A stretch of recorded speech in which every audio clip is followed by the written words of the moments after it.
सदर ट्रंप ने भारत के लिए एक मस्बत पैगाम दिया है, तो तासुर ये मिल रहा है कि क्या अब इन दोनों ममालिक के माबैन बर्फ पिघल रही है। ट्रंप ने कहा कि प्रेसिडेंट मोदी जो प्राइम मिनिस्टर मोदी जो हैं बड़े ग्रेट मैन, और अमेरिका और भारत के ताल्लुकात बड़े स्पेशल ताल्लुकात, इसलिए कोई वरी करने की जरूरत नहीं। आज हम बात करेंगे ट्रंप के यू टर्न की। जनाब, पूरे 2 महीने से नरेंद्र मोदी को बुरा कहते कहते आज बोल डाला कि ये मेरे बेहतरीन दोस्त हैं। और ऐसे में जब इंडिया के साथ अमेरिका के ऐसे मामलात है तो पाकिस्तानी भी ये सोचने पे मजबूर हो जाते हैं कि किसी भी वक्त प्रेसिडेंट ट्रंप पाकिस्तान के हवाले से भी पैंतरा ना बदल लें। ये खदशा किस हद तक रियलिस्टिक है?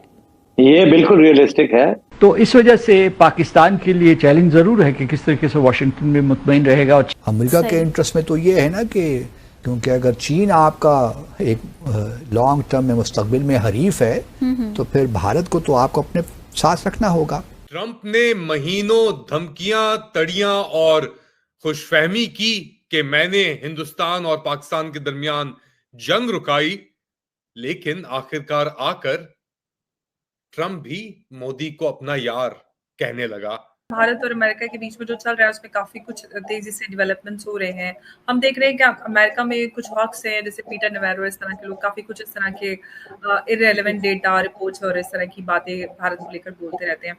और लेटेस्ट हमने प्रेसिडेंट ट्रंप की ट्वीट भी देखी जिसमें उन्होंने प्रधानमंत्री मोदी की भारत की तारीफें की हैं। ट्रंप हमको यू टर्न लेते हुए दिखाई पड़ेंगे। वो आज से देखिए शुरू हो गया। मैंने पीटर नवारो को लेकर के कहा था कि नवारो जैसा व्यक्ति जो भारत की संस्कृति को या भारत के जो सामाजिक ताने बाने को या आर्थिक हम किन मोर्चों पर कैसे आगे बढ़े उनको नहीं समझ पा रहे हैं, वो कुछ भी बेबुनियाद आरोप लगाएं, उनके अपने लोग देखिएगा उनकी भर्त्सना करेंगे, वो भी होना शुरू हो गया। और मैं लगातार इस बात को कह रही हूँ कि भारत आज विश्व की सबसे तेजी से बढ़ती हुई न सिर्फ अर्थव्यवस्था है, कूटनीतिक दृष्टि से शक्ति भी है। मुझसे अभी किसी ने कहा कि भारत, देखिए आप ये बताइए ये सदी भारत अब चीन की बनवाएगा या अमेरिका, क्योंकि भारत जिस तरफ चला जाए उस तरफ का पलड़ा भारी हो जाएगा। तो मैंने कहा कि ये सदी न चीन की है, न रशिया की है, न अमेरिका की है, ये सदी भारत की है। सभी भारत की प्रशंसा करते हैं, भारत स्वयं अपनी प्रशंसा, हम अपने मुंह मियां मिठू नहीं बनते। लेकिन अंबर, आपने बहुत सही बात की।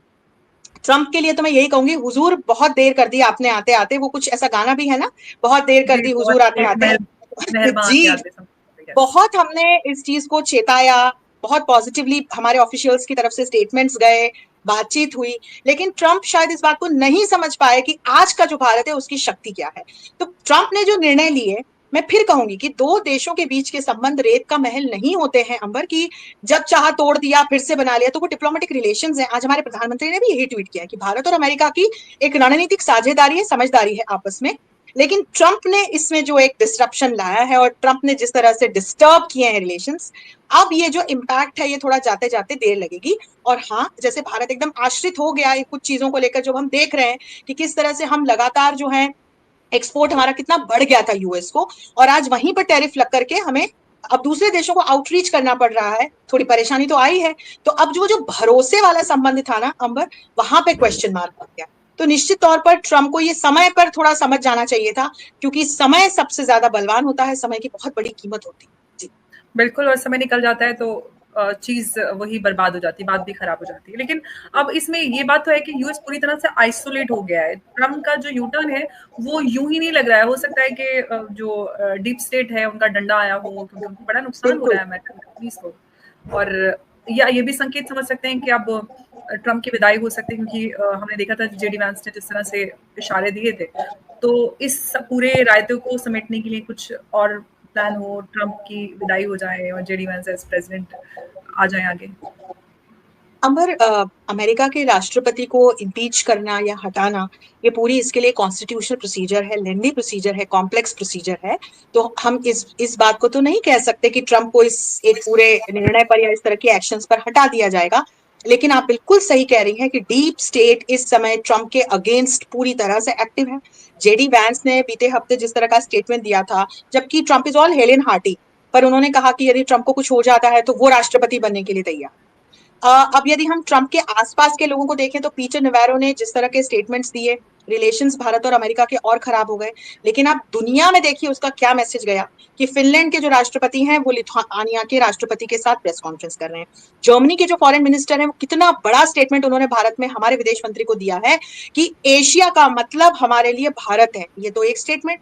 और दूसरा, जर्मनी को, ईयू को भारत अपने साइड ही समझे, देखे, और ये कि ईयू और भारत एक ही टीम है। अभी ईयू और भारत का एक बड़ा जो समझौता है वो भी होने जा ही रहा है। और आसपास के उनके अर्थशास्त्रियों को, पूर्व एनएसएस को आप देखिए तो जो जॉन बोल्टन है उनका स्टेटमेंट सबसे पहले आया था कि ट्रंप ने बहुत फेटल मिस्टेक की है। फिर एक रिचर्ड वुल्फ का स्टेटमेंट आया था कि जो ट्रंप ने किया है, उसके बाद ब्रिक्स, रशिया और ये जो आरआईसी है, रशिया, इंडिया, चाइना, इस गठबंधन को ट्रंप ने हमेशा के लिए मजबूत कर दिया है। फिर एक माइकल कुगलमैन है, उनका स्टेटमेंट आया था कि ट्रंप आज तक जो वादा उन्होंने इलेक्टोरल कैंपेन में किया था कुछ भी पूरा करा पाने में नाकाम रहे हैं। और रशिया यूक्रेन युद्ध में तो मैं मोदी जी की एक सकारात्मक भूमिका देखता हूँ। इस तरह का उन्होंने स्टेटमेंट दिया था। और अभी जब भी भारत से प्रधानमंत्री मोदी को ये लेकर बात कही कि बिल्कुल, जी अपनी बात पूरी कर सकती हैं अंबर। मैं ये बोल रही कि उर्सुला वॉन डर लेyen ने ये भी बात कही कि प्रधानमंत्री मोदी और भारत यूक्रेन युद्ध को समाप्त करने में अहम भूमिका निभा सकता है। बिल्कुल। और अभी जो लगातार एससीओ मीट के दौरान डेवलपमेंट्स हमने देखे थे कि जेलेंस्की ने फोन किया मोदी जी को कि जब आप पुतिन से मिले तो युद्ध के अंत की बातचीत कीजिए। कितना बड़ा डिप्लोमेटिक मैसेज है ये कि Zelensky is trusting our prime minister कि भाई जब आप पुतिन से मिले तो जरा बात कीजिएगा। ये एक अनौपचारिक शुरुआत हो चुकी है जिसमें मोदी जी को इन्वॉल्व कर लिया गया है, जो मुझे समझ में आ रहा है। और इसके अलावा जब नवारो ने स्टेटमेंट्स दिए तो फिर उन्हीं के आसपास के और जो रिक सांचेज हैं उन्होंने कहा कि ये नवारो जैसे लोग ट्रंप के कान में बैठ करके, कोट अनकोट इस तरह के स्टेटमेंट दिए उन्होंने कि नवारो जैसे लोग ट्रंप के कान में बैठ करके उनसे डिसरिस्पेक्टफुल और इग्नोरेंट डिसीजंस करवा रहे हैं और इसकी वजह से आगे पीछे ट्रंप को बहुत नुकसान उठाना पड़ेगा। इसके अलावा आप देखिए एक इवान फिगनबॉम है, बहुत बड़े पॉलिटिकल साइंटिस्ट हैं और पूर्व ट्रेजरर भी रहे हैं वो अमेरिका के। उनका भी ये इस प्रकार का स्टेटमेंट आया कि जो नवारो है वो एक बेलगाम तोप है, तो उनकी बातों पर ध्यान देने की आवश्यकता नहीं है। तो देखिए किस तरह का एक माहौल बन रहा है। अमेरिका के इतने बड़े बड़े अर्थशास्त्री, पूर्व एनएसएस, पॉलिटिकल साइंटिस्ट जो अलग अलग पहले शासकीय पोजीशंस पे रहे हैं, ये तमाम लोग एंटी ट्रंप स्टेटमेंट्स दे रहे हैं। जो तमाम हम अपने आसपास ग्लोबल साउथ के दूसरे देश देख रहे हैं, यूरोप के देश देख रहे हैं, जो नाटो के मेंबर्स हैं, वो एंटी ट्रंप स्टेटमेंट्स दे रहे हैं। और जनता भी एक बात को पूछ रही है, अमेरिका की जनता पूछ रही है कि जय हिंद, जय भारत। जी हाँ दोस्तों, ट्रंप चारों तरफ से अपने घर अमेरिका में घिरने के बाद भारत पर टैरिफ कम करने के लिए मजबूर दिखाई दिए। ट्रंप को भारत की सॉफ्ट पावर का पता चल गया है। मोदी झुकने वाला है नहीं। पाकिस्तानी मीडिया में चर्चा है कि भारत अमेरिका के रिश्ते ट्रंप के पहले कार्यकाल में थे वैसे ना हो जाए। अगर वैसे हो गए तो पाकिस्तान पर 100% टैरिफ लगा सकते हैं ट्रंप। अब तो हम ट्रंप के आगे पीछे घूम रहे हैं। पता नहीं ट्रंप का कब मूड चेंज हो जाए और कब यू टर्न मारकर भारत पर 0% और पाकिस्तान पर 100% टैरिफ लगा दें। भारत को तो टैरिफ से ज़्यादा असर हुआ नहीं, लेकिन पाकिस्तान में तो रोटी के लाले पड़ जाएंगे। जी हाँ दोस्तों, चैनल को सब्सक्राइब, लाइक, शेयर, कमेंट और हाइप ज़रूर करें।